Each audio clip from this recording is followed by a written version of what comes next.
Hi everyone, my name is Jenny Aker. I'm an Associate Professor of Development Economics at the Fletcher School at Tufts University. And the purpose of this brief intro video is to summarize two research papers that we've done in sub-Saharan Africa looking at the impact of social protection programs.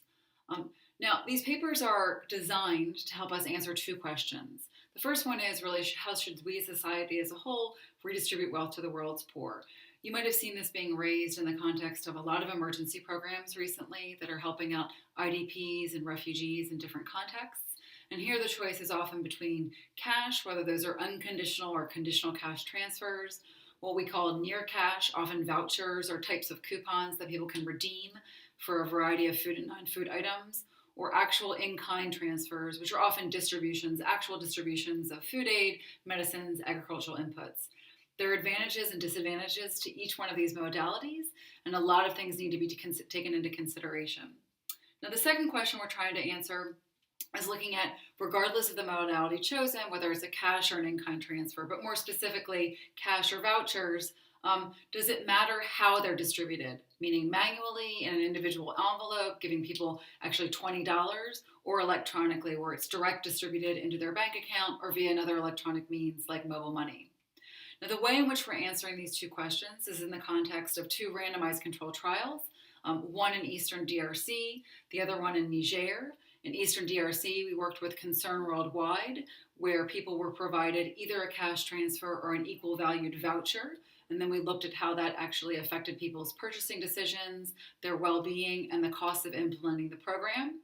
The second one, also with Concern Worldwide, was just focusing on cash transfers, but people were either provided the cash transfers manually or they were provided the cash transfers electronically, in this case using mobile money. Now, what were the summary of some of those findings? In DRC, what we basically found was comparing these two groups, the ones that got the cash transfer as compared with the in-kind transfer or voucher, they had quite different purchasing patterns. Those in the cash transfer group purchased a wide variety of food and non-food items, which is unsurprising because they could use it on anything, where the voucher group was constrained to purchasing it mainly food items. That being said, the voucher group was more likely to purchase certain types of food items, and I go into much more detail of that in terms of the paper.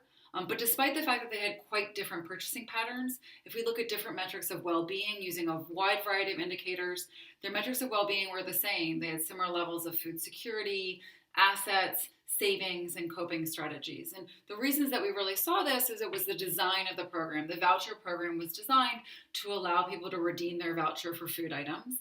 So in order for them to use the full value of the voucher, they had to spend more on food, which constrained their purchasing. But they ended up with similar levels of well-being because voucher households were able to actually sell the items that they purchased with their voucher, and then they could use that cash for other types of things. It was also much less costly to implement the cash transfer program as compared to the voucher program in this context. So, comparing the two side by side, since well-being was the same in both one of these groups and cash was less costly, in this context it really makes sense to do a cash transfer program. In other contexts, though, you need to take other things into consideration, things like targeting, political feasibility, local supply, security, and the program objectives. Now, in the Niger study, where we were comparing manual cash with electronic transfers, as I said previously, what did we actually find?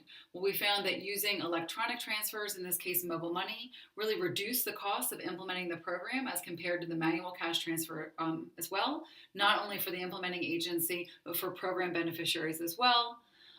Secondly, that this not only led to cost reductions, but there were also other improvements in well-being. So those who received the mobile money transfer had more diverse sets of purchases and higher diet diversity as compared to those who received the manual cash transfer. And why we actually saw this is that they were actually changing kind of the way in which they made inter-household decisions. So not only were there cost reductions to the beneficiaries, but receiving the cash via the mobile money allowed women to discuss with their spouses how these purchases were going to be made using the cash transfer program. So what's the bottom line for these two studies? How should wealth be redistributed? Well, there's a body of evidence that's growing comparing cash and in-kind transfers that really suggests that cash can be more flexible. That being said, in-kind transfers can be useful if we want certain program objectives to be achieved in terms of nutrition or diet diversity. But again, it depends upon these four factors that I mentioned previously. And secondly, regardless of the modality, either physical or electronic cash could actually be used Electronic could be cheaper, but the necessary infrastructure obviously needs to be in place, and even if that infrastructure exists, it could potentially disadvantage the poor, especially if they don't necessarily know how to use that technology. So if you're interested in reading more about these papers are available online. I also have 2 very short videos that describe the context of these interventions in more detail, the research in more detail, and the findings in more detail if you're interested. Thanks so much.